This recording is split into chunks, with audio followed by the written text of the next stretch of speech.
হাদি হত্যার বিচারের দাবিতে বরিশালে মার্চ ফর হাদি। পটুয়াখালীতে শ্বশুর বাড়িতে এসে স্ত্রীকে হত্যার অভিযোগ।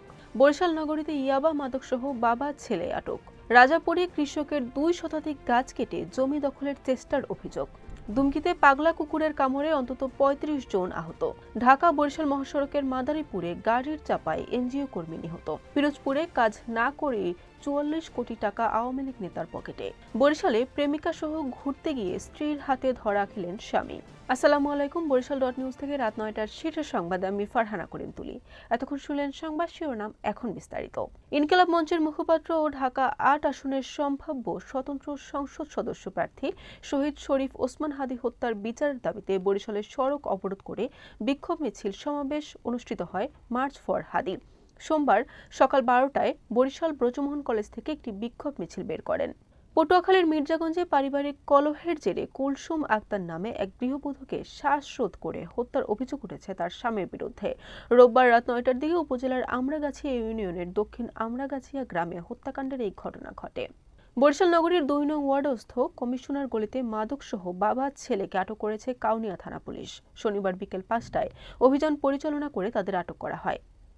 ঝালকাঠির রাজাপুর উপজেলায় জমি সংক্রান্ত বিরোধের জেরে এক কৃষকের জমিতে থাকা বিভিন্ন প্রজাতির 2 শতাধিক গাছ কেটে জমি দখলের চেষ্টার অভিযোগ উঠেছে। এই ঘটনায় ভুক্তভোগী পরিবার রাজাপুর থানায় লিখিত অভিযোগ দায়ের করেছেন। পটুয়াখালীর দুমকি উপজেলায় আজ সকাল থেকে বেওয়ারিশ একটি পাগলা কুকুরের কামড়ে এই পর্যন্ত অন্তত 30 জন আহত হয়েছেন। হঠাৎ এই ঘটনায় উপজেলা জুড়ে আতঙ্ক ছড়িয়ে পড়েছে। আহতদের মধ্যে নারী, পুরুষ ও শিশুও রয়েছে। ঘন কুয়াশায় গাড়ির চাপায় মাদারীপুরের সমাদদারে এনজিও কর্মী নিহত হয়েছেন। রোববার সকাল 8টার দিকে এই ঘটনা ঘটে।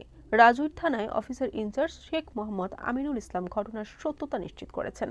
পিরোজপুর নাজিরপুর বৈঠাকাটা 17 কিলোমিটার সড়কের কাজ না করে অর্ধশত কোটি টাকা উত্তোলন করে নিয়ে যাওয়ায় বিপাকে পড়েছেন 5 ইউনিয়নের লক্ষাধিক মানুষ। সড়কের বেশিরভাগ জায়গায় পিচ খোয়া উঠে সৃষ্টি হয়েছে ছোট বড় অনেক খানাখন্দ।